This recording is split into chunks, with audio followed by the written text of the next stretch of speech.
le duel du maître d'école et de l'adjudant de la garde impériale.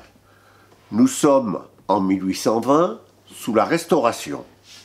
Et je vais essayer de vous raconter un épisode qui s'est passé à Montbrison et qui nous révèle un certain nombre de choses sur la société montbrisonnaise. Ce récit est tiré d'un livre du docteur Ray, qui a été maire de Montbrison plus tard, en 1869-70, et qui était médecin-chef à l'Hôtel-Dieu, et qui a écrit un petit récit, des petites histoires qui s'appellent « Historiettes et souvenirs vrais ». Voilà le récit que nous fait le docteur Ray. Il y avait à Montbrison la famille Beaune. Elle venait d'Allègre et le grand-père était un colporteur, Grégoire Beaune, qui s'était arrêté à Montbrison pour épouser une Montbrisonnaise dont il avait eu d'ailleurs 13 enfants. Bien, parmi ces 13 enfants, il y a une fille, Marianne, qui a 16 ans et qui a un fils naturel qui s'appelle comme son grand-père, Grégoire, qui est né en 1868. C'est de lui dont il s'agit aujourd'hui. Ce petit Grégoire, eh bien, il ne se développe pas bien normalement, il reste petit, bossu, etc. Donc c'est difficile pour lui, c'est difficile pour cet enfant, bâtard, un peu infirme. Hein.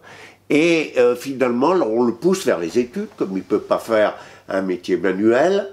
Et voilà Grégoire qui, donc, entre dans les écritures, comme on disait à l'époque, en 1795, lorsque la préfecture s'installe à Montbrison, Grégoire devient employé de préfecture, se marie, il trouve à se marier, il épouse Marie Rochat, une jeune veuve qui a déjà 2 enfants, et lui, ils ont 4 enfants ensemble, parmi lesquels Eugène Beaune, c'est un républicain, il suit bien les études de ses fils au collège impérial, c'est-à-dire dans les bâtiments de l'actuel collège Victor de la Prade.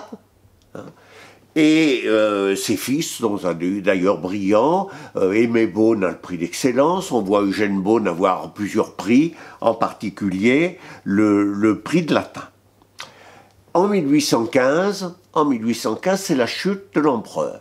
Les anciens républicains font bloc autour de l'empereur parce qu'ils retrouvent les réflexes de la patrie en danger, comme en 1793. Et même le petit Eugène Beaune, qui a 16 ans, va s'engager dans le 64e régiment de ligne et combattre à côté de Waterloo à la bataille de Ligny, qui d'ailleurs, elle, est une victoire. À la chute de l'empereur, Grégoire Beaune est révoqué. Il y a une sorte d'épuration, de purge des anciens républicains et des anciens partisans de Napoléon, et Grégoire Beaune ouvre une école dans l'ancienne maison du chanoine Paparin, où François Ier avait été reçu en 1536. Il ouvre une école et le futur docteur Ray a été son élève. C'est pour ça qu'il nous raconte la vie de son ancien instituteur, austère, très lettré, très savant, sévère, avec une terrible règle de fer dont il menaçait ses élèves. Grégoire Beaune est maître d'école, il est l'ami du curé Populus, qui a donné son nom aussi à une rue, qui est le premier curé de Notre-Dame après le Concordat, qui rétablit le culte à Notre-Dame sous la Révolution et sous l'Empire. Et il mène une vie très austère, peut-être parce qu'il a beaucoup d'enfants à élever, qu'il lui faut beaucoup travailler. Quand même, il se permet chaque semaine une petite débauche, comme il dit lui-même. Il va prendre une demi-tasse, c'est-à-dire une tasse de café, arrosée d'un gloria, c'est-à-dire d'un petit coup d'eau-de-vie, hein, au café Millon, qui était à l'angle de la rue Tupinerie et de ce qu'on appelait la rue Neuve, c'est-à-dire de la rue des Legouvet. Et dans ce café Million, c'est le rendez-vous des anciens grognards de Napoléon, ceux qu'on appelle les demi-soldes, c'est-à-dire qui ont été licenciés quand Napoléon a été battu, qui sont un peu oisifs, qui boivent et qui mettent un peu d'animation dans Montbrison, hein, et qui font des bêtises dans Montbrison. Et parmi ces demi-soldes, il y a un adjudant de l'ancienne garde impériale, donc le corps d'élite de Napoléon Ier, qui est souvent un peu pris de boisson et insolent vis-à-vis des autres, et notamment vis-à-vis de Grégoire Beaune, un peu infirme et bossu. Donc il a tendance à se moquer un peu de lui. Et ça va mal tourner, et ça va finir curieusement par un duel. Et je vais vous lire le passage alors que le docteur Ray nous raconte. Un dimanche, M. Beaune était occupé à lire l'unique journal du café. On allait lire le journal au café, hein, lorsque l'adjudant, après avoir pris sa demi-tasse suivie d'un copieux Gloria sur une table voisine, imagina une nouvelle formule de vexation insolente en sortant de sa poche une énorme pipe et en disant d'un ton provocateur « Y a-t-il quelqu'un qui n'aime pas l'odeur de la pipe ?» Personne ne répondant dans les groupes de joueurs, le maître d'école dit avec un grand sang-froid « Oui, monsieur, il y a moi. » « Eh bien, reprit le buteur en bourrant sa pipe d'un air narquois, « sortez, je vais fumer. »« Vous dites ? Je dis sortez, mon petit bonhomme. Je vais fumer. » Il n'en fallait pas tant pour éveiller la susceptibilité de M. Beaune. Ce petit bonhomme, surtout, acheva de l'exaspérer. Il pose son journal, se lève, marche droit à l'adjudant, qui le regardait d'un air moqueur, et lui dit bien en face « Monsieur, le petit bonhomme qui est devant vous est un fonctionnaire que vous venez d'insulter et qui vous en demande réparation. »« Vraiment, dit l'autre, vous oseriez, mais regardez-vous donc dans cette classe et dites-moi s'il est permis à un ex-officier de la garde de se battre avec un polichinelle. » Il avait à peine prononcé ce mot dérisoire que M. Beaune bondit sur un tabouret pour se mettre à la hauteur voulue et appliquer sur la joue de l'adjudant le plus retentissant des soufflets. Donc, il lui donne une chiffre. Furieux de cette agression imprévue, celui-ci allait saisir le maître d'école et le broyer entre ses bras vigoureux lorsque les habitués du café, sortant de leur apathie habituelle, se levèrent en masse pour le protéger. Le résultat de cette lutte fut l'engagement pris par les deux adversaires de se rencontrer le soir même sur les terrains vagues du parc pour croiser le fer, donc le parc au-dessus de Montbrison. M. Beaune fut exact au rendez-vous. L'adjudant, confiant dans son habileté de bretteur, avait décidé qu'il lui suffirait de faire sauter par un revers l'épée du petit bonhomme, mais ayant échoué à 2 reprises et perdant son sang-froid, il se fendit à fond, oubliant la petite taille de son antagoniste, et pendant que son épée passait sur la tête du maître d'école en l'effleurant, celui-ci plié en deux et se souvenant de la botte secrète du maestro italien qui lui avait donné autrefois des cours, lui enfonça 4 à 5 pouces de lame dans le ventre. L'adjudant tombé, on s'empressa pour reconnaître sa blessure, qui au premier coup d'œil parut des plus graves.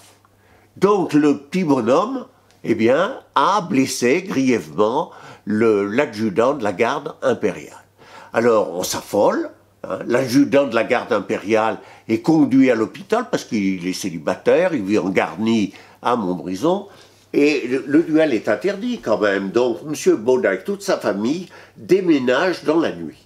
Alors on sait depuis, j'ai trouvé ça dans les archives, hein, c'est pas raconté dans le livre du docteur Ray, on sait depuis que M. Beaune s'était réfugié à Saint-Étienne. Il a trouvé une place de secrétaire de mairie à Montaut, parce que Montaut était alors une commune indépendante de Saint-Étienne. Et puis ensuite, il trouvera une place de débutant de boisson. Il finira sa vie en 1843.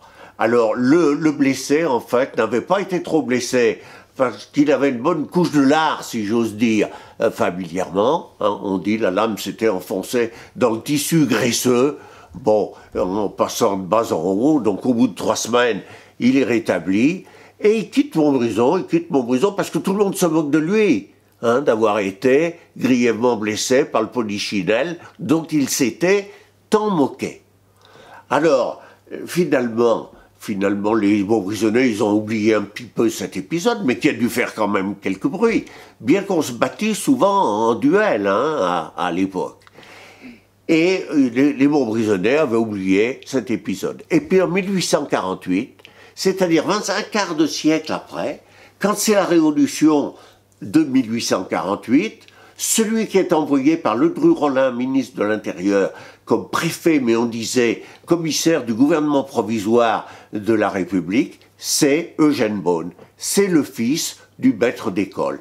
Pourquoi? Parce qu'entre-temps, Eugène Beaune, donc qui s'était battu à côté de Waterloo, à 16 ans, donc un jeune patriote, eh bien, le jeune Beaune, plus tard, est devenu un militant républicain, chef de la seconde révolte des Canuts en 1834, emprisonné, libéré, est devenu le co-rédacteur d'un des plus grands journaux parisiens, d'un journal républicain qui s'appelle La Réforme.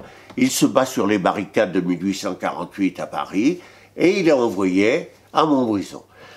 Et à Montbrison n'est peut-être pas très républicain, à mon avis, à l'époque, hein, mais on fait fête quand même à Eugène Beaune, parce que d'abord, il est du pays, et que à Montbrison, on est très inquiet, parce que depuis des années, les Stéphanois réclament le chef-lieu du département, Montbrison, et la préfecture, hein, et on compte sur Beaune, qui est montbrisonnais, pour empêcher que la préfecture s'en aille à Saint-Étienne. On a raison d'ailleurs, Beaune intervient pour le maintien de la préfecture, il est appuyé par son chef qui est Martin Bernard, un autre montbrisonnais. On dirait que Montbrison fabrique des révolutionnaires à cette époque. Hein, Martin Bernard, le fils d'un libraire de Montbrison qui est lui devenu commissaire régional pour la République, et Montbrison est maintenu comme siège de la préfecture.